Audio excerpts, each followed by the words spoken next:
church workers, come closer. Let's talk. Led to serve in the house of God. And I don't know if you agree with me, but it is. And if you think of it that way, then you will most probably do things differently and think about situations differently as well. I will be talking about two things today to my fellow church workers, and I hope you listen and watch to the end. And if you think you are doing things differently, then I think you should work on it and then answer some of the questions that I might have in the video to yourself. And then you understand properly why I said serving is a privilege. Church workers, why are you serving in church? Are you serving because you saw other people serving? Are you serving because you feel like, oh, so that I can become, the head of the unit or so I can be a pastor? Yes, please feel free to covet those things. They are good. There's no big deal about coveting them. But if you believe that this is the only reason why, then maybe you might have to think again. Why are you serving? Why are you a worker in church? Is it because your friend is a worker in church? Or do you have another reason? Yes, there's a reward for it in heaven. And I believe even here on earth, because why will your father in heaven only reward you in heaven? He should be able to reward you publicly in front of everybody where they can see that, oh, yes, there is benefit from doing this thing. So have you asked yourself, why are you serving? If you have not, I think you should take a minute or two to ask yourself, why am I serving? And who am I serving? I believe while we are serving God, we are also serving the saints. And the saints are his children. So if you believe that you are serving God and his children, then you might react to certain statements from church members differently. Trust me, it's not even funny because there are times that this thing gets to you deeply. I was attending I followed experience 20, I think this last one. And there was an issue at the beginning about after 30 minutes into with the live stream and all of that. But I was there for a while and hoping that everything to comes back to norm, and as well, praying along. That's it. Why will something like that happen 30 minutes into the program? And there in the comment section, people were there, you know, insulting media people, saying a lot of things. And I'm like, true? Have these people worked before? Have they served before? If they have served before, I know that they will not be saying something like this. So there are times you just ignore certain things, maybe because in fact you can use this as an excuse.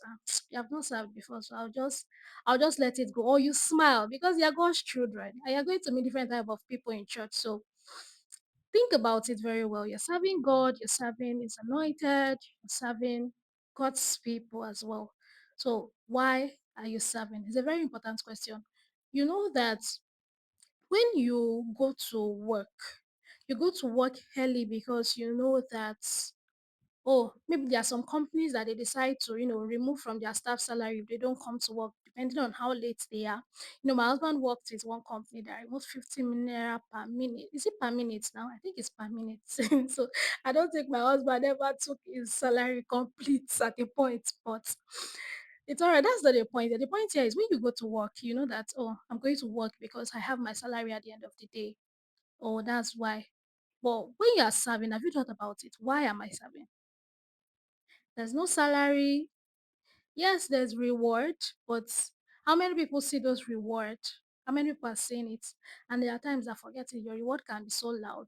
So my point is that going to work, knowing that, oh, I have my salary at the end of the month, can be a trigger for you to wake up very early in the morning, knowing that I don't want them to remove my money, I don't want them to deduct my money. So you go to work early. Just the same way, if you know the reason why you are serving, you'll be more than active to always be present when there is help needed in your unit. So I don't know if you understand what I mean by that then. That's good. If you are going to work because of your salary and you're having it at the back of your mind that I need to get to work early because of my salary, maybe a few other things, but trust me, why are you working? It's not because of your salary. And it's not because of your salary. I mean, is that not one of the reasons, or is that not the major reason? Tell me now, if they stop your salary, will you go to work again? No, now. But I'm not saying that that is the motive of you waking up every morning, every single morning, no matter how tired your body is. Now, what is your motive for serving? Have you thought about it? Okay, I think you should do now. Oh, yeah, my second point. This one, I believe that many people do not do it. And I think you should because you'll be surprised. Okay, so my second point. Dear church workers, do you go back to listen to sermon or do you go back to see service? Trust me, you missed a lot. You will not believe it. There are some churches and what's it called now? There are some churches that have system in place that ensure that their workers go back to listen to someone. And my church is one of those churches.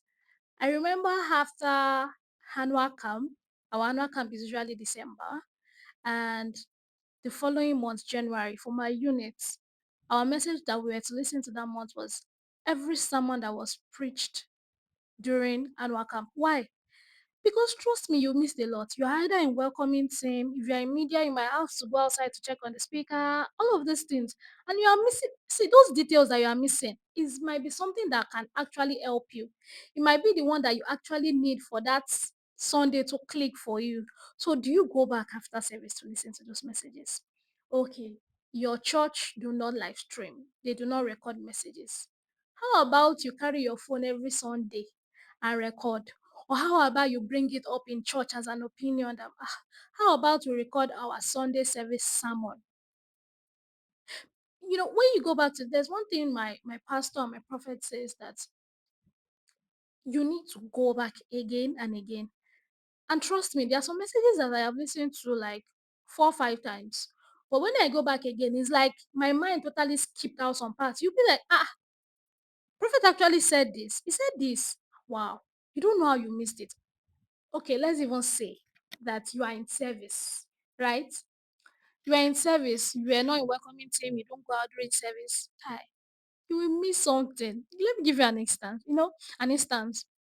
I was in church and I wanted to, I sat down already. Then somebody walked into church. I was where I was standing. I was supposed to be directing people to. Well, service has started, and not apart from service has started, someone has started. And there are times that when someone starts, you have to sit and take note and all of that. But the person came in. So as I dropped my book, to direct the person, immediately I came back. I was lost. In my head, I was like, shit, I missed that because I know that I missed it.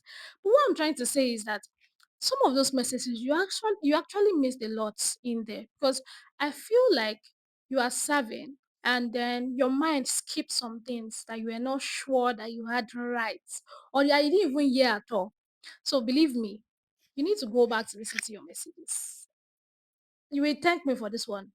And like I said, if your church do not um record in any way, you can be the first person to start it. You can bring up the opinion, and then it will help every other person to work. And now, let me say you are a mama, you're a papa in school, or you're a head of the unit in school. Try as much as possible to bring it up in your unit.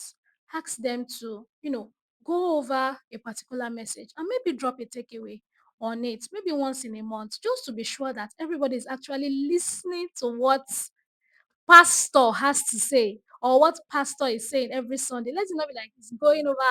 Yeah, you're in workforce, but still, whatever it is that is being said in church is just circling around your head like this, and you are not actually listening or hearing anything.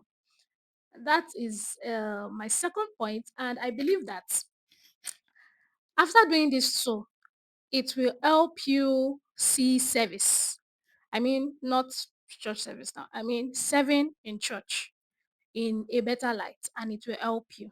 So, if you have any more thing to add, please do. And God has blessed you. God has strengthened us because at times when you're serving in church, it's not always very, very, very pleasant, but you do it. But when you're going to work too, it's not always very, very pleasant, but you do it.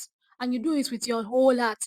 Even if your boss comes in 1 millionth time to say, "Oh, you didn't change this," you will grumble, but you will still do it with your whole heart. You will like, "No, do am." You will like, "Don't do it." But this one, even if you are smiling outside and you're grumbling in your heart, head usher might not see it, head of media might not see it, but Father in heaven sees it. I'm not saying that it's not okay to find it difficult to do something, but I'm just saying that as much as you can, you should serve with your whole heart. And thank you for watching this video to the end. I hope to see you in the next one. Many more videos will be coming like this, trust me. And if you have not subscribed, please do, please do. And give this video a like. If you're a church workers, if you're a church worker, give the video a thumbs up, and let's see you in the comment section. And bye.